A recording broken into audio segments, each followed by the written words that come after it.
Where did it go wrong for Nigerian athletics?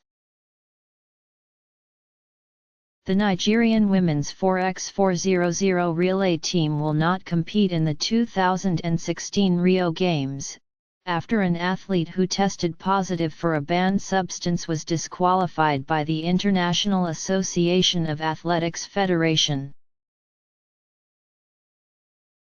A spokesman confirmed to CNN that Cuba would now take Nigeria's place after athlete Tosin Adeloye tested positive for a banned substance. The news comes at the end of a tumultuous week in Nigerian athletics.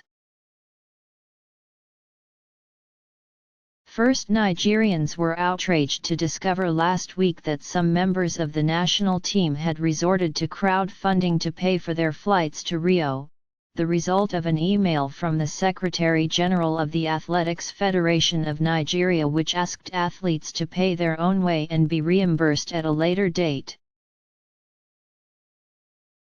One athlete who spoke to CNN on the condition of anonymity said she received a phone call from her federation asking her to pay for her own flight. "It was a bit surprising, because I was previously told the federation would pay for my flight." Read more. She said that with her repeated requests for a ticket ignored, she sourced funds independently. "I've been helped. People have really stepped in and helped. But without all that it wouldn't have been possible," she said. Common practice. CNN spoke to the country's Minister for Youth and Sport, Solomon Dalong, who promised that the athletes would be supported and their flights paid for. He denounced the original email, saying it was sent without his approval, but that through an internal investigation he discovered the practice of foreign-based athletes paying for their tickets and being reimbursed wasn't out of the ordinary. Dalong said, "I established that was an existing practice here. The one which I have queried is for the issuance of the email without authority. That was wrong. As for the content, that is something they have been doing over the years. I even interviewed foreign-based athletes and they confirmed it has been the practice." He confirmed that the Nigerian government had allocated $3.49 million for the Games and that the team would depart for Rio on Monday, just 4 days before the opening ceremony. "We didn't eat for 3 days." In another competition, a video of the youth team competing at the IAAF World U20 Championships in Poland surfaced. In an interview with Athletics Africa, Godwin Ashien, a member of the U20's men's relay team, lashed out at the lack of support from the administration.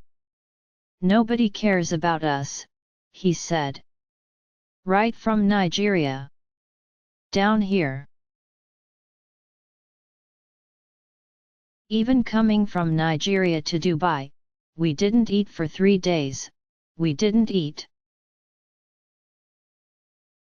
These incidents have left many wondering where it all went wrong for Nigerian athletics, but former Olympic athletes Chioma Ajunwe and Mary Onyali-Omagbemi say this decline has been a long time coming. Ajunwe, who won an Olympic gold medal in 1996, said that the nonchalant attitude of officials towards athletes was contributing to the nation's poor performance in competitions. Nigeria did not win a single medal at the London 2012 Olympic Games. Dalong has said Team Nigeria is targeting 10 medals in Rio. Chioma Ajunwe at the Atlanta Games in 1996. Other nations have taken in their athletes for the past 3 years in order to make sure they can do a perfect job, said Ajunwe. But our own athletes, they're on their own, they train on their own, they pay their bills. It is inhuman, Nigerians should learn that. Ajunwe reflected on some of her own challenges as part of Team Nigeria, and the attitude of the administration that she says still lingers. While I was competing, each time I have injury or anything I'm on my own, she said.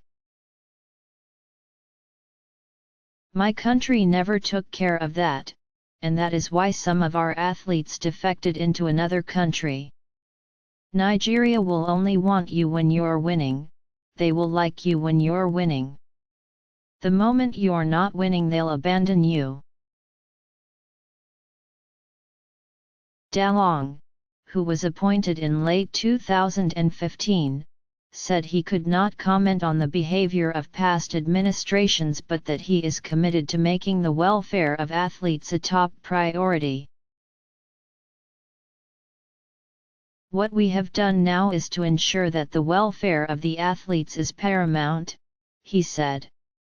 I am personally supervising the payment of their bonuses and their allowances. It is our responsibility to cater for each athlete's welfare throughout the period of competition and returning them to wherever they are. Revamp, as well as investing in the welfare of athletes, Onyali-omagbemi says Nigerian athletics on a whole needs a revamp. Sports development is the key of any athletics federation anywhere in the world, said the former sprinter and two-time Olympic bronze medalist. If you don't have that youth/junior category that eventually metamorphoses into the elite, once that circle is broken, you create a void that could last years. That's exactly what happened to Nigerian athletics. Mary Onyali-omagbemi bites her gold medal in October 2003, after receiving her medals at the 8th All-African Games in Abuja.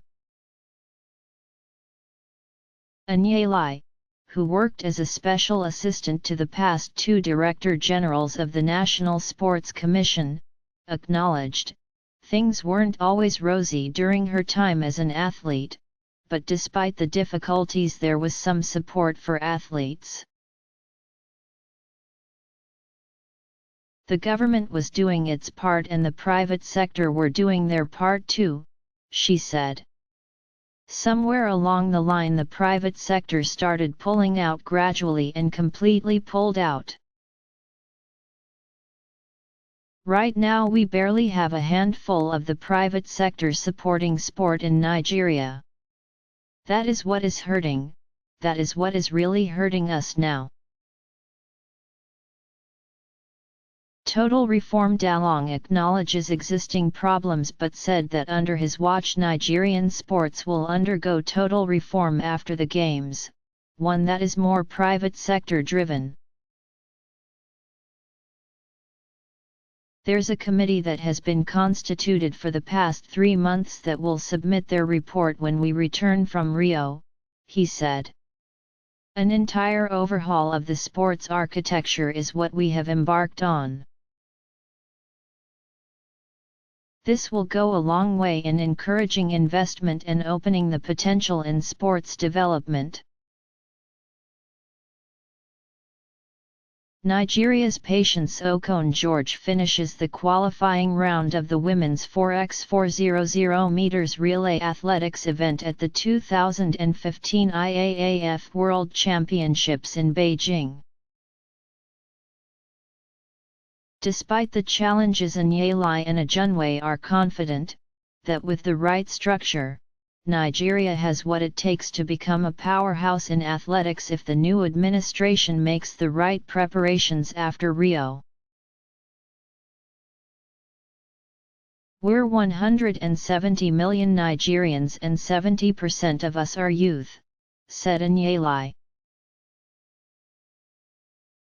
If we have stadiums, even if it's a 6-lane track in every LGA local government area in Nigeria, there is no way we're not going to surpass the Jamaicans and the Americans put together in talent, she said. Nigerians are very resilient. 4 years until the 2020 Olympics may be short to develop an elite athlete, but I believe we can.